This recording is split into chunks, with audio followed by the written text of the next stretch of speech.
और हमारे साथ इस वक्त तमाम खास मेहमान मौजूद हैं, उनसे आपका तारुफ करा दें। अलग अलग पक्षों की राय क्या है ये आपने देख ही ली, सुन ही लिया। योगी उमेश पुरी हमारे साथ मौजूद हैं, जिनका ताल्लुक है जूना अखाड़ा से। हमारे स्टूडियो में आज हमारे खास मेहमान हैं।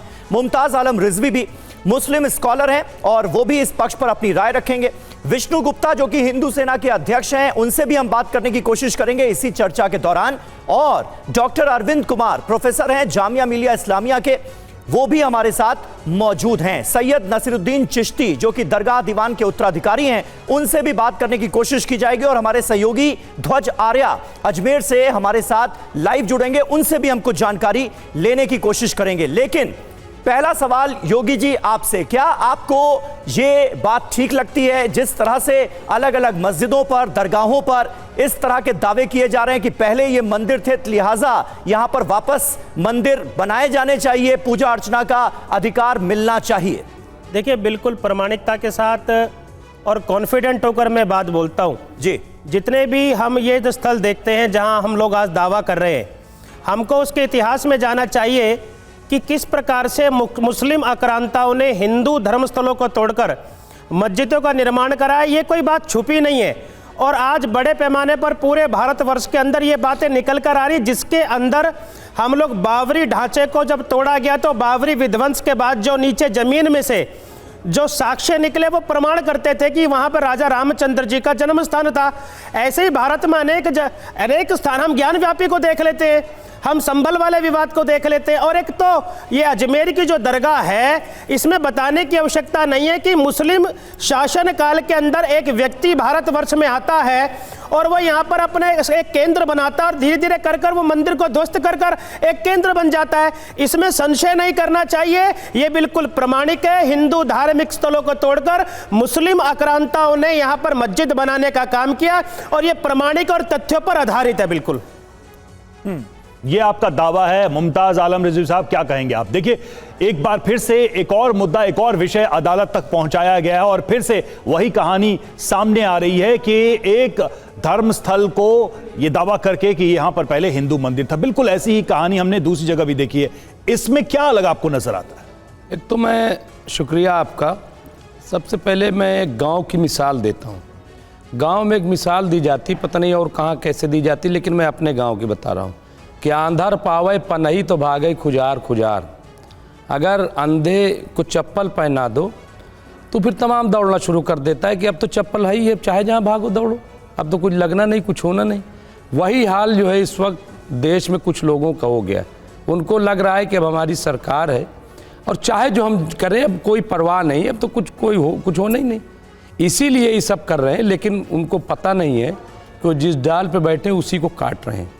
भारत जिस बात के लिए महान है उसकी वजह यही है, नंबर एक। नंबर दो, क्यों प्लेसेस ऑफ वर्शिप एक्ट बना था? वो इसीलिए क्योंकि सबको पता था कि यहाँ खुराफाती लोग बहुत हैं। यहाँ जो है वो हर मस्जिद में मूर्ति तलाश की जाने लगेगी और हर दरगाहों में मंदिर तलाश किया जाने लगेगा। तो इसलिए वो कानून बना दिया गया था और उसमें बाबरी मस्जिद को सिर्फ छोड़ दिया गया था। और वही चीज़ आप देख लीजिए कि हो रही है। आप क्या समझते हैं कि ये कोई एक दो का मामला है? अभी तो घर घर, हो सकता है घरों में तलाश किया जाने लगे कि साहब ये घर जो है ना पुराना, ये भी मंदिर था। अब बताओ, अब आदमी उसमें चला गया कोर्ट में कि ये मंदिर था, कौन करेगा? और वहाँ जो अदालतें बैठी हैं उनको तो ठेका दे दिया गया है कि साहब जैसे ही आए फौरन कबूल कर लेना, देखना नहीं कि सही क्या है गलत क्या है, बस अंधा पट्टी बांध दी। लेकिन अदालतों पर तो इस तरह के सवाल नहीं उठाए जा सकते। क्यों नहीं उठाए जाने चाहिए? अदालतों पर आप अगर सवाल उठा देंगे तो यकीन किस पर करेंगे? जाएगा अल्टीमेटली आदमी जब हर जगह से निराश हो जाता है तो कहता है कि मैं तुम्हें कोर्ट में देख लूंगा। आप कोर्ट से ही निराश हो जाएंगे तो फिर कैसे? मैं आपको फिर कैसे चलेगा? सवाल ये है ना। एक मिनट, सैयद नसीरुद्दीन चिश्ती हमारे साथ जुड़ चुके हैं, दरगाह दीवान के उत्तराधिकारी हैं। चिश्ती साहब, आपसे मैं जानना चाहूंगा, ये जो याचिका हिंदू पक्ष की तरफ से डाली गई है, जिस तरह के सबूत, एक मिनट चिश्ती साहब, जिस तरह से ये याचिका डाली गई है, कुछ सबूतों का जिक्र करते हुए ये कहा गया है कि अजमेर की ये दरगाह पहले शिव मंदिर थी, ये मंदिर होना चाहिए, यहां पर दरगाह नहीं होनी चाहिए। इसे आप कैसे देखते हैं और आपको क्या लगता है क्यों इस तरह के केसेस देश के अलग अलग हिस्सों से सामने आ रहे हैं? और अब तो उस दरगाह पर दावा ठोका गया है जहां हर साल देश के प्रधानमंत्री खुद चादर चढ़ाते हैं, खुद चादर भेजते हैं। अब मामला उस दरगाह से जुड़ा हुआ सामने आया है। आप क्योंकि इस दरगाह से जुड़े हुए हैं, आप कैसे देख रहे हैं इस याचिका को?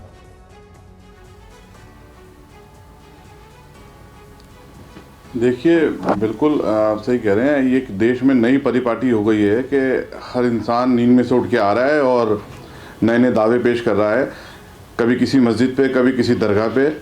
मैं सबसे पहले तो ये कहना चाहूँगा, ये जो परिपाटी डाली जा रही है ये देश के हित में नहीं है, ये समाज के हित में नहीं है।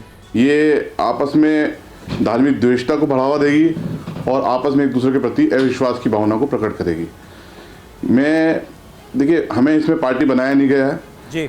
इसमें जो हिंदू सेना ने जो ये दावा वाद पेश किया है, लेकिन न्यायालय की प्रक्रिया है, न्यायालय में वाद पेश करने का सबको अधिकार है, सबको जाने का अधिकार है।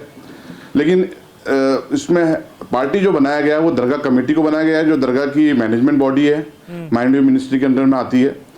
माइनॉरिटी मिनिस्ट्री को बनाया गया है और आर्कियोलॉजिकल सर्वे ऑफ इंडिया को बनाया गया है। जो अजमेर दरगाह के जो आध्यात्मिक प्रमुख हैं सज्जादा नशीन साहब, जो मेरे वालिद हैं, मैं उनका उत्तराधिकारी हूँ, उनको हमें पार्टी नहीं बनाया गया है। और हम लोग ख्वाजा साहब के वंशज भी हैं, हमें पार्टी नहीं बनाया इसमें। ठीक है, हम वकीलों से राय ले रहे हैं, उसमें हमारी जो भी लीगल ओपिनियन होगी उसके अकॉर्डिंग हम लोग लीगल एक्शन जो भी हमें आगे बढ़ना उसके अकॉर्डिंग बढ़ेंगे। लेकिन जो हमारी जानकारी में आया है कि एक 1911-1912 की किताब है अजमेर हिस्टोरिकल एंड डिस्क्रिप्टिव जी, वो हरविलास शारदा जी की किताब लिखी हुई है। हरविलास शारदा जी जो थे वो अजमेर के एक सम्मानित व्यक्ति थे, लेकिन हिस्टोरियन नहीं थे।